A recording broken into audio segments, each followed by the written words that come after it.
2013년 가을, 서울에 거주하는 20대 남성 홍 씨는 한 지인으로부터 추천받은 용하다는 무당을 찾아가고 있었습니다. 경기도 외곽의 조용한 마을로 들어선 그는 울퉁불퉁한 흙길 끝에 차를 세우고 천천히 내렸습니다. 녹이 쓴 오래된 나무 대문 앞에 선 그의 얼굴에는 긴장과 약간의 두려움이 엿보였습니다. 결심한 듯 대문을 열고 들어간 홍 씨는 조심스레 작은 마당으로 발을 디뎠습니다. 문을 닫으려 돌아서는 찰나 마루에 서 있던 무당 할머니가 혀를 차며 날카로운 목소리로 소리쳤습니다. 그냥 둬라, 이놈아. 각시를 문 밖에 세워두는 자식이 어디 있어. 갑작스러운 꾸지람에 당황한 홍 씨는 고개를 갸웃거렸습니다. 대문 밖엔 아무도 없었기 때문입니다. 이어 무당이 덧붙인 말은 더 황당했습니다. 총각김치랑 각시를 데리고 왔으면 제대로 모시고 들어와야지. 홍 씨는 당혹스러운 표정으로 주변을 둘러봤지만 그저 바람에 흔들리는 낙엽들 뿐이었습니다. 무당은 마당에 떨어진 낙엽들을 주워 흩뿌리며 대문을 활짝 열어놓았습니다. 그리고 아무도 없는 문밖을 향해 이렇게 말했습니다. 대문은 열어놨으니 내년 마음대로 들어오든지 말든지 하렴.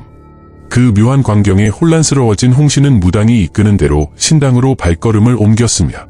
한 달 동안 제대로 잠을 이루지 못했던 그는 마지막 희망이라 생각하며 찾아온 이곳에서 어떤 일이 펼쳐질지 알 수 없었습니다. 홍 씨는 신당에 들어서자마자 무당을 향해 간절히 외쳤습니다. 어머니, 제발 저 좀 살려주세요. 무서워서 잠도 못 자고 불도 제대로 끌 수가 없어요. 무당은 그의 말을 듣고는 한심하다는 듯 얼굴을 찌푸리며 쏘아붙였습니다. 이런 연병할 놈 같으니. 그러니까 애초에 쓸데없는 짓을 하고 다니지 말았어야지. 무당의 꾸지람에 잠시 머뭇거리던 홍 씨는 결국 그간의 일을 털어놓기 시작했습니다. 그는 한 달 전 친구와 함께 저수지 근처에 있는 오래된 폐가를 방문했던 이야기를 꺼냈습니다. 그 폐가는 얼마나 오랜 세월 방치됐는지 시간의 흔적이 고스란히 느껴질 만큼 음산하고 기괴한 분위기를 풍기고 있었습니다. 저수지를 마주 보고 있는 폐가는 담쟁이 덩굴에 거의 삼켜져 버린 상태였고 바람이 불 때마다 낡은 나무가 삐걱거리는 소리가 섬뜩하게 들려왔습니다. 안은 더 이상했어요. 홍 씨는 말을 이어갔습니다. 가구며 소파, 심지어 가족 사진까지 그대로 있었는데 마치 사람들이 갑자기 사라져 버린 것처럼 보였어요. 그와 친구는 2층으로 올라가 폐가를 구경하다가 유독 눈에 띄는 하나의 방문을 발견했습니다. 다른 문들은 활짝 열려 있었지만 그 방만은 단단히 닫혀 있었던 겁니다. 홍 씨는 호기심을 이기지 못하고 문을 열었고 예상 밖의 장면에 숨이 턱 막혔습니다. 방 안은 기묘할 정도로 깔끔하게 정리되어 있었고 벽지는 화사한 색으로 꾸며져 있었습니다. 마치 신혼부부가 머물던 방처럼 말이죠. 하지만 그 방에서 가장 섬뜩했던 건 침대 위에 가지런히 누워있던 신랑과 신부 인형 한 쌍이었습니다. 홍 씨는 두 인형을 손에 들고 1층으로 내려왔고 친구에게 이를 보여주며 웃으며 말했습니다. 얘네들 침대에 누워있더라. 그가 인형을 건네려는 순간 방금 전에 내려왔던 2층에서 문이 삐걱 열리는 소리가 들려왔습니다. 두 사람은 동시에 얼어붙었습니다.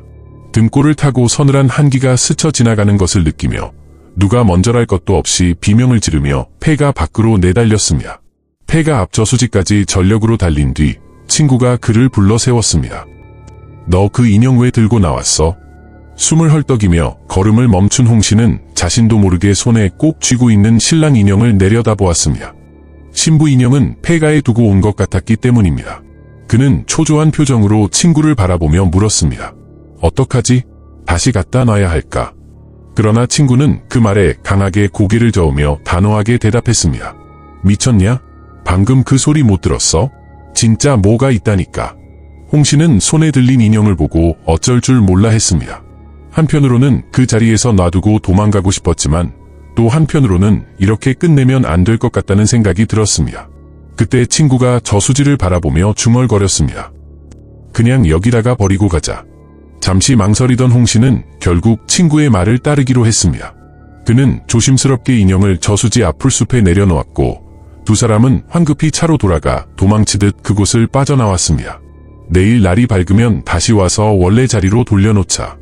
홍 씨는 차를 몰며 친구에게 그렇게 약속했지만 그 약속은 긴 밤이 지나고 나서 까맣게 잊혀졌습니다. 그들은 각자의 생활로 돌아가 일상에 묻혀버린 겁니다. 하지만 그날 밤부터 홍 씨는 이상한 꿈에 시달리기 시작했습니다. 꿈속에서 그는 혼자 사는 원룸의 한쪽 구석을 바라보고 있었습니다. 그 어두운 공간에서 낮은 흐느낌 소리가 울려 퍼졌고 불안감에 불을 켜면 폐가에서 보았던 신부 인형이 그 자리에 앉아 있는 겁니다. 홍 씨는 처음엔 그저 악몽일 뿐이라며 애써 무시하려 했습니다. 그러나 그 흐느끼는 소리는 매일 밤 같은 시간에 들려왔고 점점 더 생생하고 소름 끼치게 느껴졌습니다. 이 꿈이 단순히 피곤해서 꾸는 악몽일까? 아니면 정말로 무언가 잘못된 걸까? 홍 씨는 이 악몽이 단순한 일이 아님을 점점 깨닫기 시작했습니다. 홍 씨는 밤마다 계속되는 악몽에 시달리며 점점 피폐해져 갔습니다. 방 안에 켜둔 무드등은 어둠을 겨우 밀어내고 있었지만 불안은 여전히 그를 따라다녔습니다. 그렇게 뒤척이다가 새벽녘에 겨우 잠이 들었을 때 이상한 인기척이 느껴졌습니다. 침대에 옆으로 누워있던 그는 서늘한 기운을 느끼며 천천히 고개를 돌렸습니다. 그리고 그 순간 온몸이 얼어붙는 듯한 공포가 그를 덮쳤습니다. 침대 뒤편에는 면사포를 쓴 창백한 여자가 서 있었습니다. 그는 마치 몸이 돌처럼 굳어버린 사람처럼 비명을 지를 수도 손가락 하나 움직일 수도 없었습니다. 여자는 평소 꿈에서처럼 흐느끼지도 않았습니다. 대신 그녀는 소름 끼치는 미소를 지으며 그를 내려다보고 있었습니다. 그 웃음은 차가운 한기와 함께 그의 피부를 스며들듯 파고들었습니다. 그리고 그 순간 여자의 얼굴을 가까이서 본 그는 숨이 막히는 듯한 충격에 휩싸였습니다. 여자의 얼굴은 분명히 저수지 폐가에서 보았던 가족사진 속의 젊은 여자의 얼굴이었습니다. 꿈인지 현실인지 분간할 수 없는 끔찍한 밤이 지나고 완전히 지쳐버린 그는 아침을 맞이했습니다. 점점 더 무너지는 자신을 본 그는 가까운 지인을 찾아가 도움을 요청했습니다. 지인은 그에게 용한 무당을 소개해 주었고 그렇게 해서 그는 경기도 외곽의 무당을 찾아가게 된 것이었습니다. 무당에게 그동안 있었던 일을 이야기하던 그는 끝도 없는 절망에 빠져 있는 듯했습니다. 하지만 그때 무당의 표정이 갑자기 굳어졌습니다. 그녀는 살짝 고개를 돌려 방문 쪽을 바라봤습니다. 그리고 곧 마당에서 누군가가 낙엽을 밟는 소리가 들려왔습니다. 마치 천천히 다가오는 발소리 같았습니다. 그 소리는 기이하게도 일정한 간격으로 이어졌습니다. 무당은 잠시 그를 바라보다가 천천히 자리에서 일어났습니다. 방문을 열어 마당을 살펴본 그녀는 아무도 없는 빈 마당을 보고 혀를 끌끌 찼습니다. 내 놈이 죽을 때까지 붙어 있을 놈이구먼. 무당의 입에서 나온 차가운 말에 홍 씨는 오싹한 한기를 느꼈습니다. 도대체 자신이 무엇을 건드린 것인지 그는 이제 전혀 알 수 없었습니다. 홍 씨는 무당 앞에서 무릎을 꿇고 필사적으로 애원했습니다. 저 좀 살려주세요, 할머니. 그의 목소리는 간절함과 절박함이 섞여 떨렸습니다.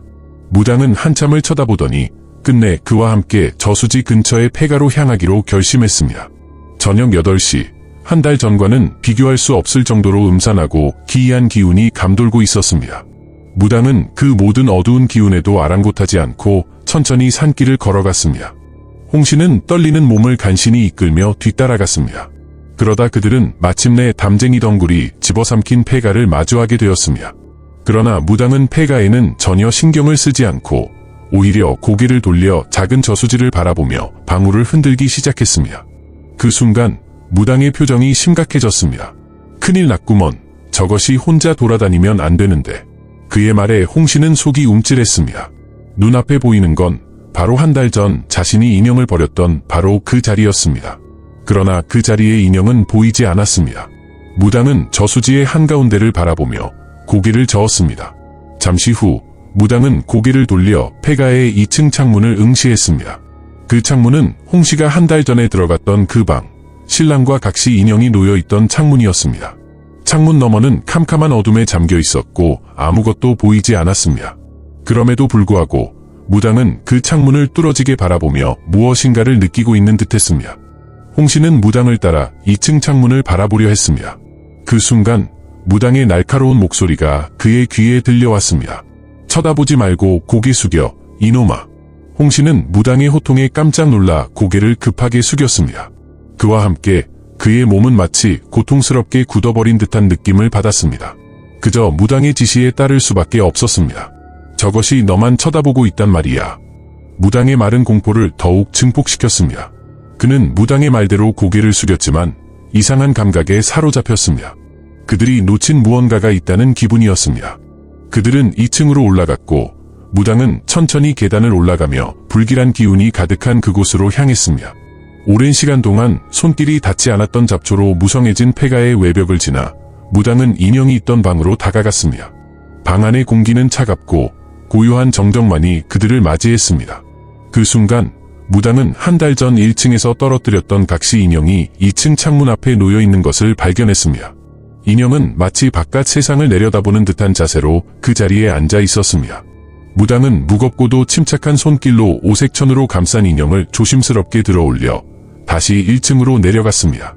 계단을 내려가던 그 순간 갑자기 2층 창문에서 유리 깨지는 소리가 들려왔습니다. 홍씨는 그 소리를 듣고 깜짝 놀라 돌아보려 했습니다. 그때 무당의 차가운 눈빛이 그를 강하게 노려보며 낮고 떨리는 목소리로 말했다. 울 아버지 마, 이놈아. 홍씨는 그 말에 숨이 턱 막히고 떨리는 다리를 겨우 버티며 무당을 따라 내려갔습니다.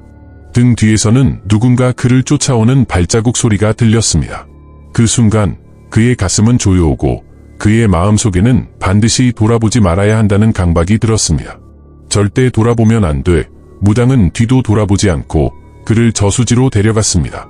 저수지에 다가서자 무당은 다시 그 오색천으로 감싼 인형을 꺼내놓고 인형을 조심스럽게 물가에 세웠습니다. 그리고 방울을 흔들기 시작했습니다. 그 짧은 순간 무당은 마치 무엇인가를 듣고 있는 듯한 표정을 지었습니다. 홍씨는 떨리는 손끝으로 물가를 바라보았고 그 순간 캄캄한 저수지에서 물길을 걸어오는 소리가 희미하게 들려왔습니다. 홍씨는 그 소리에 더욱 움찔하며 몸을 떨었지만 무당은 전혀 동요하지 않는 듯한 모습으로 그 자리에 서 있었습니다. 마치 그 소리가 자신에게 무엇인가를 전하려는 듯 귀를 기울이고 있는 것처럼 보였습니다. 저수지의 물결이 조용히 흔들리던 그 순간 사라졌던 신랑 인형이 물 위로 떠오르며 서서히 다가왔습니다. 무당은 조심스럽게 저수지에서 인형을 건져 올리고 다시 한번 오색천으로 감싸며 그 자리에 놓았습니다.